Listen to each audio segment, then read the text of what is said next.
Hey guys, we're going to be reviewing summary today. First, let's talk about a fiction summary. A fiction summary should include something from the beginning or the conflict of the story. That's going to introduce the problem, something from the middle of the story or the climax, the turning point, and finally, the resolution or the end of the story.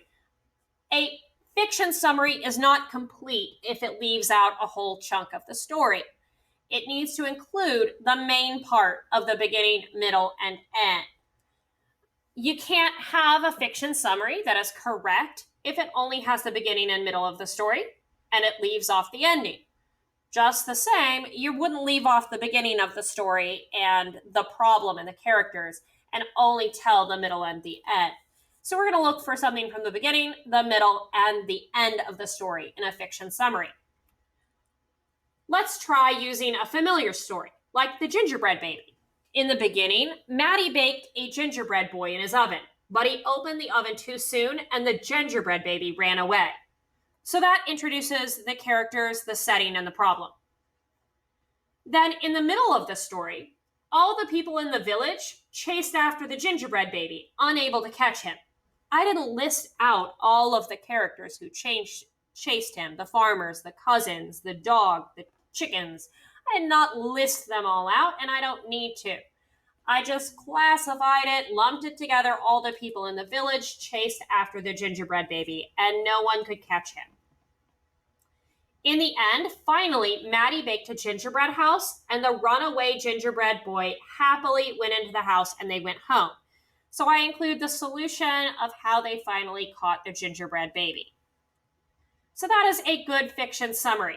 You can see how it would not be good if I only had the middle and the end. If I only said all the people in the village chased the gingerbread baby, they couldn't catch him, Maddie made a gingerbread house, and the runaway gingerbread boy went into the house and they went home, I would not be explaining how the entire event got started.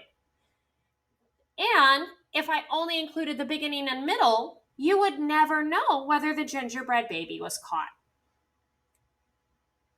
Another way to summarize fiction is to use somebody wanted, but so then.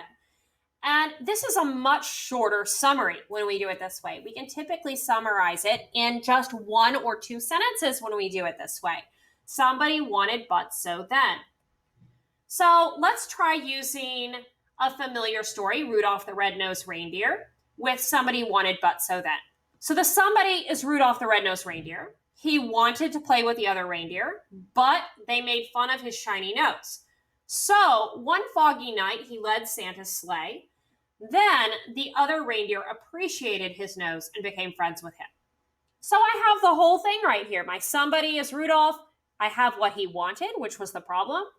Along with the but, this is his goal and the issue with it. So this is my falling action, and then in the end, the resolution, they became friends with him. Rudolph the Red-Nosed Reindeer wanted to play with the other reindeer, but they made fun of his shiny nose. So one foggy night, he led Santa's sleigh. Then the other reindeer appreciated his nose and became friends with him.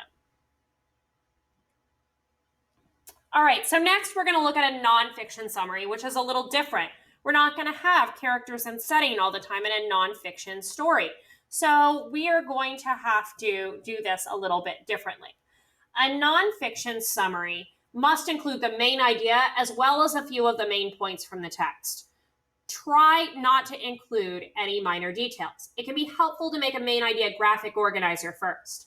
Everything in the summary must be true and actually in the text, not a connection you might have. So if you're writing about turtles and you know something about your neighbor's pet turtle, that cannot be in the summary. It can only be what is actually in the text.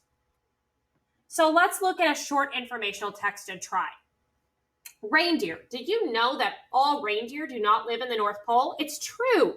Reindeer are interesting creatures. They can be found in northern Asia, Europe, Siberia, Alaska, Canada, and Greenland. In North America, reindeer are called caribou. They are a nomadic species, which means they're constantly moving from place to place in large herds that may contain thousands of reindeer. They survive in the cold temperatures of their habitats because their coat has two layers. A soft wool underlayer lies against the skin. Long, hollow guard hairs form the top layer. These special layers help to keep them warm and dry. Just like Rudolph, a reindeer's nose plays an important part in its survival. Since the reindeer live in areas where food often hides under the snow, they rely on a super sense of smell to find their dinner. Reindeer also have special hooves to scoop and dig through the snow to plants and food underneath. Male and female reindeer grow antlers. Each year, the antlers fall off, and the next year, the reindeer grow even bigger antlers, which they use to defend against predators. So, we're going to look at how we would do a main idea of this. My main idea is reindeer are an animal called caribou. So, this is all about reindeer. And then I picked out 3 supporting details. I didn't try to get into the minor details. I tried to stick with the larger details. So, what I might put in a heading. They are nomadic and live in large herds. My second detail, their coats have 2 layers to protect them from the cold. And I didn't get into the minor details like what those layers are called or how the hairs are formed, anything like that. I just said their coats are 2 layers to protect from the cold. And detail number 3, they have large antlers to protect themselves. So using that, I can make a summary. Reindeer, also called caribou, are nomadic animals that live in large herds. Their coats have 2 layers so they stay warm in cold climates. Their large antlers protect them from predators. So, I have successfully made a nonfiction summary. Thank you guys for reviewing summary with me, and I hope you have a better understanding.